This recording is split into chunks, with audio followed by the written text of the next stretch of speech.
Good morning. Happy Resurrection Day, aka also Easter. But that doesn't stop our focus on Jesus and emotions. So we're going to jump right in this morning. We are going to read John 4, 1 through 29. We're talking about the Samaritan woman. And let's jump right in. Therefore, when the Lord knew that the Pharisees had heard that Jesus made and baptized more disciples than John, though Jesus himself did not baptize, but his disciples did, he left Judea and departed again to Galilee. But he needed to go through Samaria. So he came to a city of Samaria, which is called Sychar, near the plot of ground that Jacob gave to his son Joseph. Now Jacob's well was there. Jesus, therefore, being wearied from his journey, sat thus by the well. It was about the 6th hour. A woman of Samaria came to draw water. Jesus said to her, "Give me a drink." For his disciples had gone away into the city to buy food. Then the woman of Samaria said to him, "How is it that you, being a Jew, ask a drink from me, a Samaritan woman? For Jews have no dealings with Samaritans." Jesus answered and said to her, "If you knew the gift of God and who it is who says to you, 'Give me a drink,' you would have asked him, and he would have given you living water." The woman said to him, "Sir, you have nothing to draw with you, and the well is deep. Where then do you get that living water? Are you greater than our father Jacob, who gave us the well and drank from it himself, as well as his sons and his livestock?" Jesus answered and said to her, "Whoever drinks of this water will thirst again. But whoever drinks of the water that I shall give him will never thirst. But the water that I shall give him will become in him a fountain of water springing up into everlasting life." The woman said to him, "Sir, give me this water, that I may not thirst, nor come here to draw." Jesus said to her, "Go, call your husband and come here." The woman answered and said, "I have no husband." Jesus said to her, "You have well said, 'I have no husband,' for you have had 5 husbands, and the one whom you now have is not your husband, and that you spoke truly." The woman said to him, "Sir, I perceive that you are a prophet.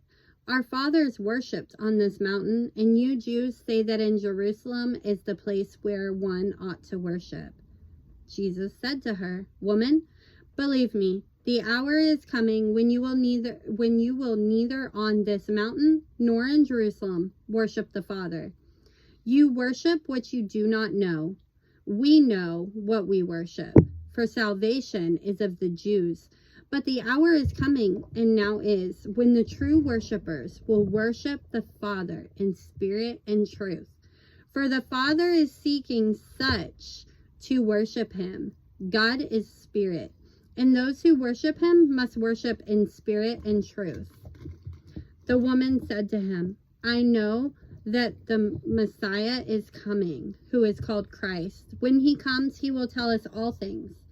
Jesus said to her, "I who speak to you am he." And at this point, his disciples came, and they marveled that he talked with a woman. Yet no one said, "What do you seek?" Or why are you talking with her? The woman then left her water pot, went her way into the city, and said to the men, "Come, see a man who told me all things that I ever did. Could this be the Christ?" Wow. Let's just start that with wow.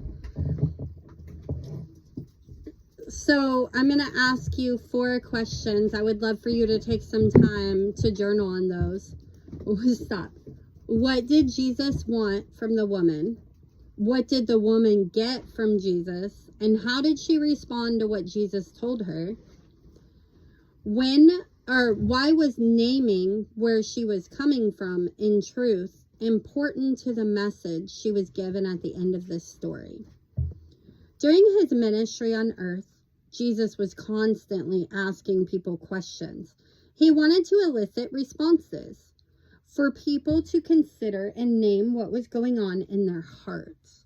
Let's look at one instance in which he helped a woman name her struggle, so he could set her free from it and offer her new life. When Jesus told the woman, "Go call your husband and come back to the well," he wasn't trying to embarrass or shame her. He was inviting her to name her reality. When she held back, he helped her name it, because he already knew. He knew why she had a need for the living water he offered, and the pain she must have faced because of the way she was living, and the way the people around her must have been treating her. He met her exactly where she was. Not only did he name what was going on with her, he offered her the living water, or as we know, a relationship with him.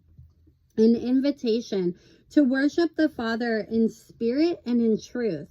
He established a baseline truth. And this is where her healing began. All right. So in this story, what was it that Jesus wanted from the woman? What did the woman get from Jesus? And how did she respond to what Jesus told her? Why was naming where she was coming from in truth important to the message she was giving at the end of this story? Those are things I want you to go back and reflect on. And if you feel brave enough, I want you to answer those questions in the comments for me. Let's really dive into this through comments. And if you don't know, that's okay too. I need those, baby. Please stop. In the comments as well. And let's have a conversation. Let's talk through this. I want you to know that it's really important that we grasp the reason that these stories happen, because there's so much hope, so much emotion, so much love in those stories. So I leave you today with, He is risen. Love you all. Talk to you soon. Bye.